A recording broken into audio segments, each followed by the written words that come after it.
Me llamo Virgilio.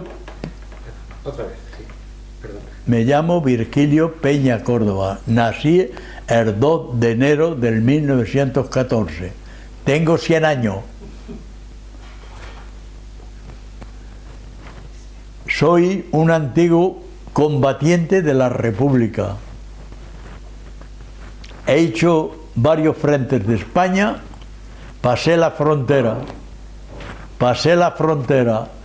en febrero del 39, estuve en los campos de internamiento franceses,